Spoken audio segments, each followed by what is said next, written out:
The last analysis ended abruptly because I didn't take time to reflect on what the episode brought to the table.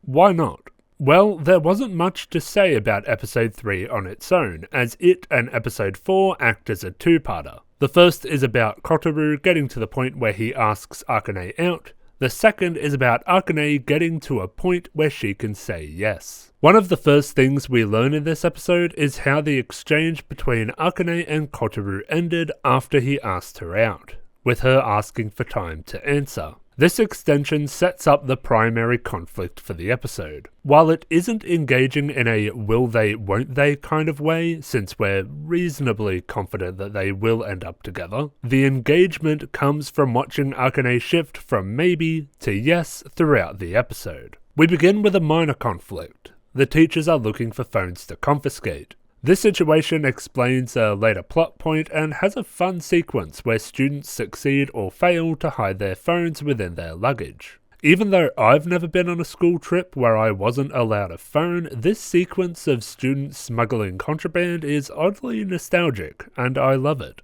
The character-driven aspect of this conflict is that Akane and Kotoru currently rely on their phones to communicate effectively, especially at this critical moment in the development of their relationship, where they can barely look at each other, much less talk. Taking the phone away at this point would be cutting off communication altogether. Kotoru subtly makes this point when he succeeds in smuggling his phone and gladly thinks to himself that he'll be able to talk to Akane if she has an answer over the trip. From here, we get a few moments throughout the episode that help Akane get closer to a decision. First, we get some boys on the train acting like cringy little goblins as they throw themselves into a frenzy at the mere mention of underwear. Again, these boys make an excellent contrast point to Kotoru, someone who neither Akane nor the audience could imagine having such an extreme reaction to the word panties. The second moment comes when Akane gets a romantic fortune that reads, "Ambiguity brings calamity." Those aware of my many mistakes will know what this sentence means. It's a warning that if Akane remains unclear as to whether or not she likes Kotoru, she will come to regret it.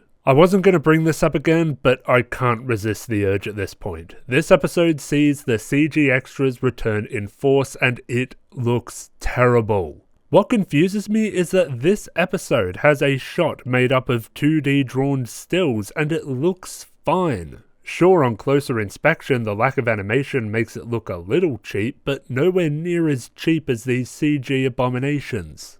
Anyway, following the fortune that ambiguity brings calamity, Akane is made overtly aware of the calamity that will befall her if she does not make a decision. Nishio continues to act friendly with Kotoru, and Kotoru has seemingly gotten to a place where he can talk with her comfortably. Keep in mind that Kotoru could not speak with Akane comfortably until they had a social warm-up, so it may be disheartening to see him get along with Nishio so effortlessly. We know as an audience that Kotoru's lack of romantic interest in Nishio is why he doesn't feel any pressure around her. But as far as Akane is aware, Nishio is a genuine rival and someone who could get together with Kotoru if she leaves him hanging for too long. The second phase of this episode's story begins when Kotoru invites Akane to meet him the following day over line. He only just shoots this invite off before a teacher confiscates his phone, thus bringing about the worst case scenario I mentioned earlier. This situation is a little contrived, but once again I'm willing to look past it given the exploration of character this situation provides for Akane. We know that she hasn't responded to Kotoru's confession yet,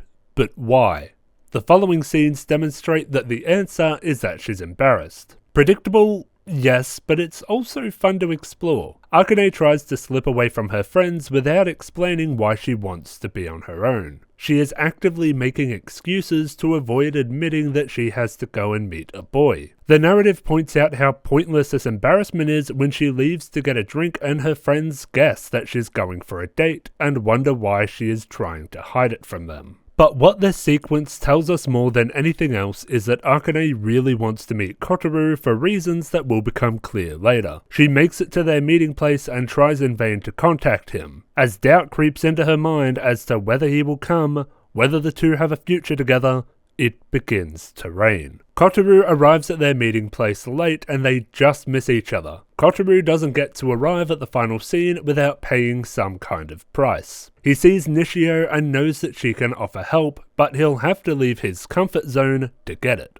Akane then accentuates her doubt over whether Kotoru will come. She's upset that he isn't answering her and wonders if it might be over, if she has left her answer too late. This doubt will eventually culminate in the climax of the episode. Kotoru catches up with Nishio but can't bring himself to ask for Akane's number specifically. Just as Akane had to rely on her friends to figure out what was going on and give her a free out, Kotoru would have never gotten to see Akane if Nishio had not filled in the blanks for him. Once they finally get in touch, Akane is reasonably upset. Not only has she been waiting for Kotoru, but she's been stewing in negative thoughts all the while. They meet up and the climax of the episode commences. When Kotoru arrives, Akane steps out into the rain with him. Kotoru, who is unsure of where this conversation will go, is standing out in the open, covered in this rain that for Akane represented doubt, whereas Akane stands under an umbrella. While still doubtful over Kotoru's intentions, she is more confident of how she wants this conversation to end, thus being protected from the more severe doubt that soaks Kotoru. Here they are, side by side at a shrine yet again. After venting her frustration about Kotoru being late, Akane laments how well he seems to get on with Nishio, despite his awkwardness with her. She's still unsure of her feelings, unsure whether she likes Kotoru or not, but she decides at this moment that she would like to find out. She says that she would like to talk with him more, and when Kotoru asks if he can take that as an answer,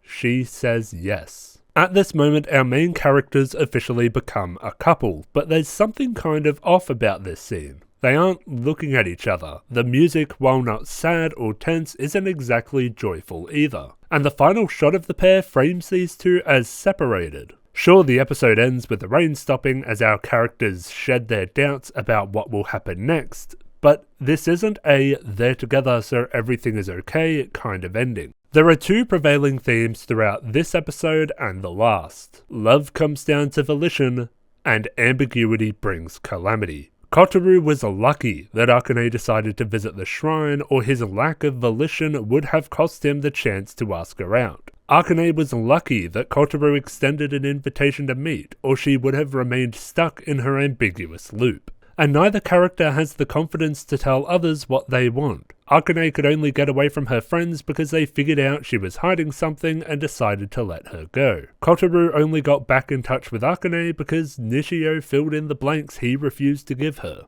Despite being at a point that most stories would call the end or the beginning of the end, these characters still have a lot of growing to do. Akane isn't even sure if she likes Kotoru at this point. She just knows that she wants to keep talking to him. Tsuki ga Kirei is one of the few shows where the leading characters getting together is not the end of their arcs, but just an early stepping stone, which is absolutely brilliant. I should probably mention that all the character flaws I mentioned earlier aren't criticisms of the show. They add a new dimension to these characters and their dynamic. As the show goes on, they will shed these flaws as they grow together.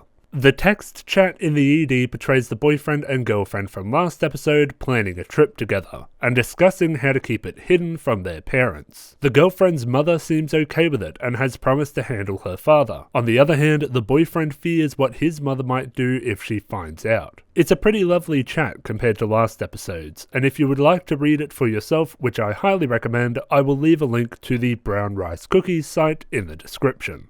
That's all I've got for this analysis. I'd like to thank my patrons: Orion Tran, Lars Espen, Data52, Jaman5, Lemon Shark, Pixcalibur, Alberto Cruz, Tyler Bennett, Tenka, Jeremy Pashik, Fireclaw, Soren, Christopher Wang, Will, Mario, Luke Stewart, Ignacio, Ada Nielsen, Swiss Cage, and Stage 4 Boss. Thank you all very much for watching, and I will see you next time.